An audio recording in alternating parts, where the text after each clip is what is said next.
Bioorganic weapons are a global threat. You start working with the rest of the world about the Racoon City incident. Questioning my desire to reveal. I'm going to tell them everything. I've always valued your friendship, Leon.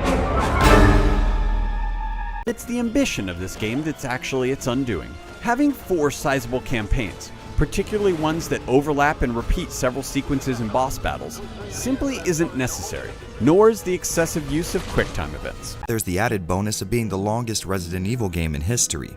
Each story is about an 8-hour ordeal. A big giveaway as to what type of game this is that it has the fucking audacity to start off with a bloody QuickTime event. The first actual thing you do is smash X to get to safety, followed by a bunch of corridor walkie cinematic sections, which isn't exactly amazing, but at least they were honest by setting the right tone. That tone being fuck. Normally, I wouldn't really be into this, but the sheer fucking insanity of some of the shit they make you do here makes it very hard for me not to crack a smile. Once it settles down though, you might notice that there's an actual game here. A game where you walk around in very linear set-piece based levels, mostly shooting at bullet sponges and occasionally flipping a switch or twiddle a knob to do a puzzle. All 3 of our heroes' campaigns play it that differently as well. Leon is horror, Chris is frantic shooty bang bang, and Baldman and Cutie are all about gimmicks and melee. Which is a very neat idea, but this really only extends to the first 2 to 3 hours of their respective campaigns, as afterwards they all tend to transform into frantic shooty bang bang. That if you're making an action game, the most important thing is being able to see the action. So naturally, this game is darker than Master J's Hitler jokes, and the camera is really zoomed the fuck in and diabolically slow because fuck you. Which when paired with the tight corridors leads to the camera frequently spazzing out whenever it touches anything. Also, I just constantly found myself struggling with the camera's controls in general. It's also good to see that you still take damage when mid-gameplay event triggers happen. I love that. Great addition. By far my biggest issue though is that the game tends to overstay its welcome, not only as a whole, but within some individual parts as well. Like, there's this graveyard section for instance, where you're required to fight a bunch of infinitely spawning zombie dudes for a good 10 minutes cause you need to go to the cathedral. Only then, once you get there, a wee pupper takes off with the key and runs all the way back to the beginning of the level. Uh-oh. So, you run back, all the while killing more infinitely spawning Zambinis of course, to get the key, go through the door again, only to fall into a big hole with, you guessed it, more infinitely spawning zombos. So you get back up there again, and then you finally reach the cathedral.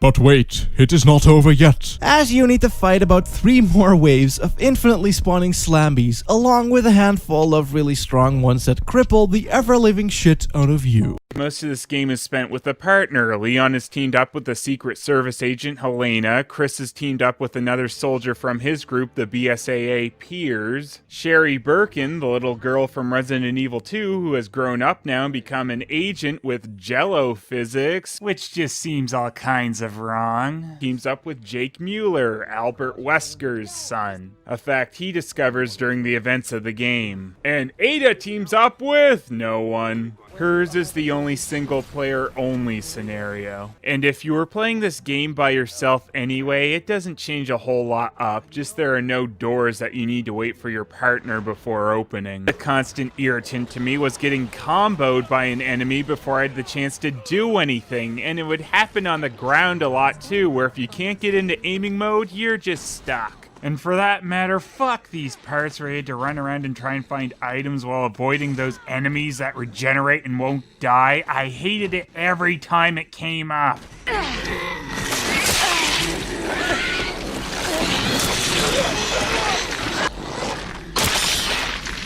Another constant irritant was trying to make precise movements. When you're right beside something you need to click on to move on, I found my character running past it over and over. The only parts of the game where you walk slowly are scripted parts of the game, and those are actually just really annoying because there's no point to it and you just want to run again. Other problems with just moving around was the camera, as sometimes it'd swing around in a way you didn't want, and there were a few parts with a fixed camera that just felt wrong and you'd end up running all over the place before getting your bearings again. Same thing went with trying to take aim while under cover. In fact, it felt so bad I almost never used it.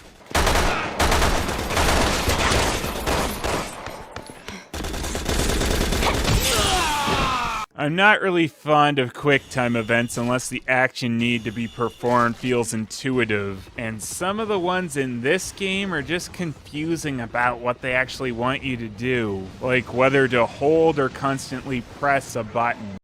The movement in this game is terrible.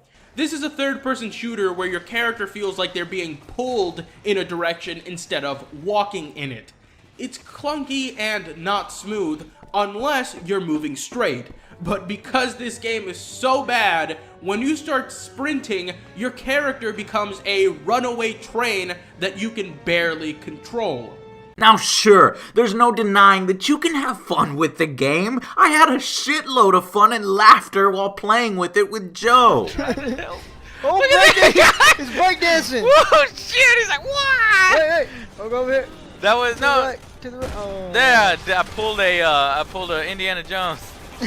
But that could be said about most games, and looking back, we were laughing at how terrible the game was. Situations in the game, just being in awe and discovering what they were gonna do next with the Resident Evil license. Shit! Hold on!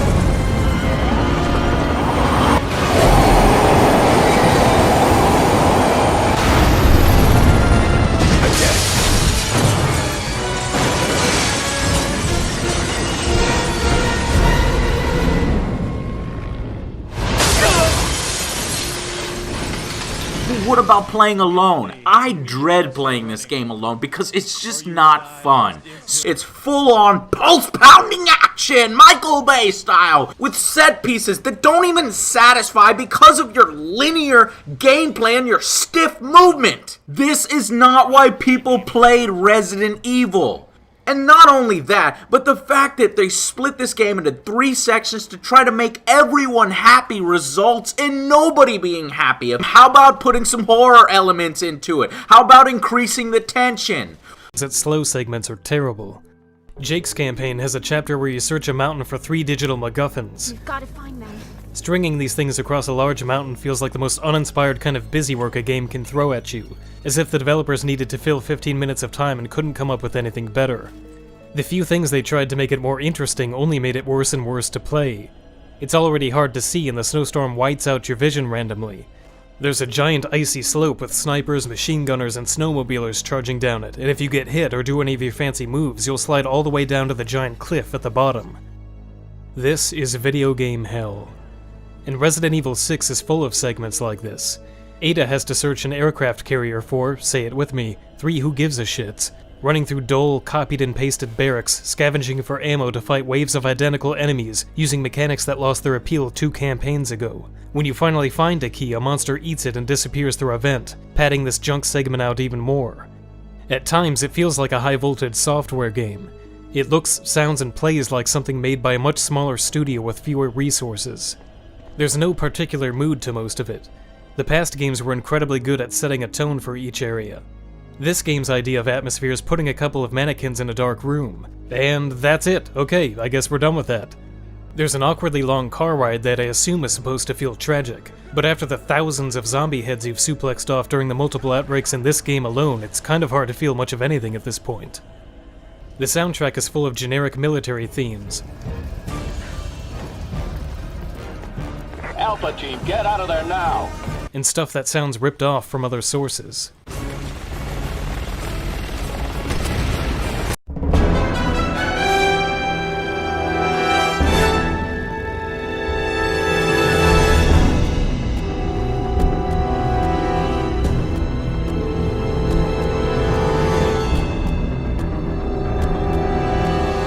This is also a matter of taste, but the visual style looks like someone severely crushed the blacks and blew out everything bright with bloom. It's the game equivalent of doing this. Even the objects that are prominently lit in Resident Evil 6 look like junk, and there's a sense that the darkness is hiding how little there is to see otherwise. And the game has a lot to hide, considering that getting close to practically anything will reveal GameCube-level assets. Wait a minute. This lady gets around. It's clearly a game where you're supposed to be charging forward without ever stopping to look around. The obvious reason for the rushed visuals is that Capcom was stretched thin developing 4 scenarios at once, something that turned out to be much harder than they were expecting. Chris's scenario feels like the one they wanted to make. It picks up right where the zombies with guns idea left off and amps up the military shooter vibe. Group 4 is a mix of civvies and hostiles. Got anything else? Leon's was meant to be the one for horror fans. The idea of having one scenario for each isn't necessarily terrible.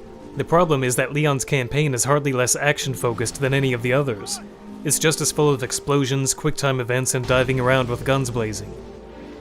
Everything that was supposed to make this the horror scenario was just superficial nostalgia.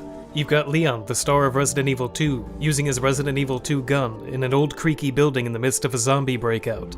But the zombies fly through the air like Cirque du Soleil performers, and there are only a few brief instances where it's even remotely scary. The game has the absolute balls to put you in a classic Resident Evil location with locked doors and then force you to watch someone else open them for you.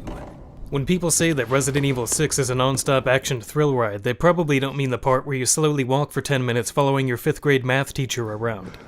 This isn't a complaint that the game isn't enough like the old ones. It's a complaint that the game is trying to do some other kind of horror and doing it badly. The point of this sequence is to find the guy's daughter who is infected. Guess what happens? Yeah, that. You go through a large number of scripted set pieces like this, including a QuickTime event sequence in a car. QuickTime events were pretty effective when used for things like the knife fight in Resident Evil 4, since that revolved around split-second reflexes. What's the point of using them here? The game never passes up the chance to throw another contrived button-mashing sequence in, and even with the option Capcom added to disable them, they're still there and you still have to sit through them. Then there's a flicker of hope. You emerge on the streets to see absolute chaos unfolding, and the music is really good. The game actually has some real atmosphere. But then a scripted car crash happens, an ambulance crashes to block off every route, and you're forced right back onto the linear rail to start another scripted sequence that will in turn lead to another scripted sequence that will always end the same way. It's not a game as much as it is a Universal Studios ride, the one where the shark pops out. And this type of gameplay gets worse and worse each time you revisit it, since it becomes a matter of going through the motions once you know what's going to happen. Scripted sequences can work really well when used in the right places, but not when everything revolves around them. The game is practically automated to run without you. It just needs you to press a couple buttons. Most critics thought that Leon's campaign was the best, probably because it's the only one that has any real semblance of atmosphere or horror, but it's the worst in terms of utilizing the game's mechanics. I didn't like Chris's scenario at launch, but revisiting it now with a better grasp on the controls, I actually found it to be the best, mainly because it has the highest concentration of actual gameplay versus scripted events. But as it drags on, it fails to change the pace and the action starts to get boring and frustrating. The Javo mutating when shot is an interesting mechanic, but the entire game is basically reliant on that one hook. Resident Evil 4 ramped things up as it went along, with the first parasite appearing only once you got a few chapters in. The Javo are mutating right from the start, and things never really evolve beyond that. I don't care what animal they mutate into, they're all the same machine gun-toting bad guys to me, and when they do transform, it makes me dread having to spend twice as long taking them down. And Chris still has plenty of his own bullshit sequences like this one, where slightly touching the edge of the dock causes him to die? This motherfucker can't swim? At one point you fight a helicopter that spends a lot of time out of range, and when it does appear, you'll probably get swarmed with a bunch of chicken men. It seems to shoot right through cover. Jake's campaign has you fight the same chopper again. What exactly is the appeal of this supposed to be? Just to have the campaigns cross over, even if it leads to totally meaningless gameplay? The game is filled with these boss fights for voyeurs. In Helena's game, you have to run down a long hall to collect ammo just to continue participating in someone else's boss fight. And when you run out of that, then what? Well, it doesn't really seem to matter because it's all scripted cinematic bullshit. And that really is key to enjoying Resident Evil 6. You have to like stupid, pointless, exploding, action movie bullshit.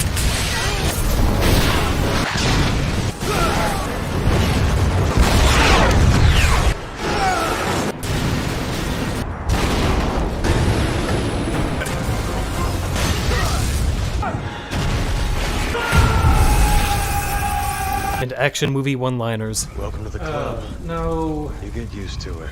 Oh. We're beyond humanity. Oh, God. Pass. And you have to be impressed by poorly handling vehicle segments that seem wedged into the game just to expand the scale even further. If you bought a flying simulator that played like this, you would ask for your money back, but it's in a Resident Evil game where you don't expect it, so that means it's good, right? You'd better have an endless appetite for this stuff, because there are 4 whole campaigns of it to get through. The big twist of Jake's campaign is a stalker enemy who first seems like a potential throwback to Nemesis from the 3rd game. Unfortunately, it turns out to be nothing but a QuickTime event generator, filling Jake's campaign with even more of this garbage gameplay than the previous two. By the time you get to Ada, whose scenario was originally a secret and is even less polished as a result, it feels like everything wrong with the other scenarios has culminated into its own campaign. Any fun derived from the core controls should have dissolved by now, and even those mechanics I praised have problems. The game often melees the wrong targets or uses the wrong object for cover, and in cases like this registers the wrong partner actions. Follow me.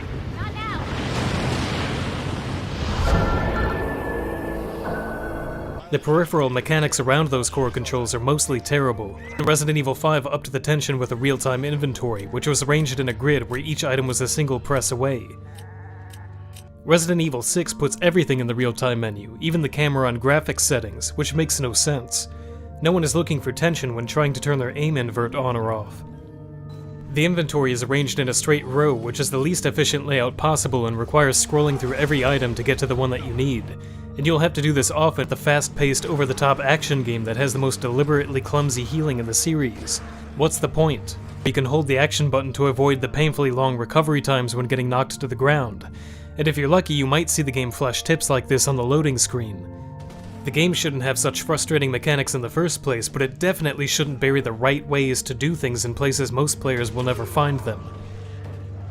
Resident Evil 4 made its gameplay much more addicting by letting you upgrade your guns with really satisfying results. Resident Evil 6, in another apparent nod to online shooters, replaces this with a 3-perk system. Most of the perks have no obvious result. There are 2 devoted to stabilizing aim, and even with both, I barely see a difference. The only ones worth bothering with are the ones with explicitly defined improvements, like 5 extra stamina bars, and once you've found them, there's no use bothering with the rest. You can only equip a few, and most of them don't really do anything, so what's the point? The series lost a lot of potential replay value by ditching its own great upgrade system in favor of poorly copying someone else's. The fair answer is that the game is somewhere in between both extremes. It's not the complete loss that many people made it out to be at launch, and it does deserve more credit for the things it did well, mainly when it comes to mobility. It is, in small doses, a lot of fun. But the game Capcom built around those controls is bad, and no amount of getting good and learning to play the right way changes the fact that the pacing is terrible and that the scenarios are badly lacking polish. In order to argue that this game is good, you have to sweep an incredible amount of garbage under the rug.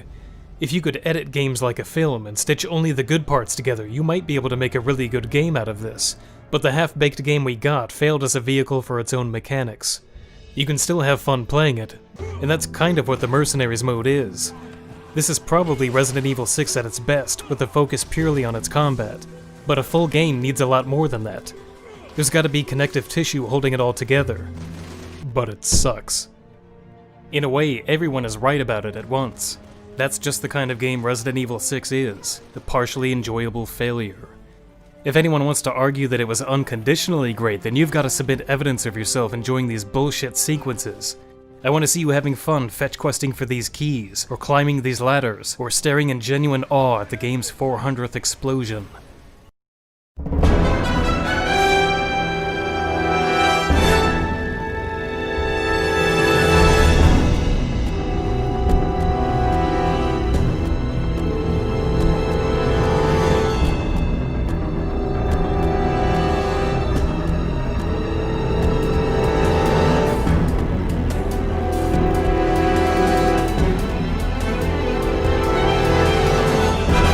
And if you're somebody who needs a score,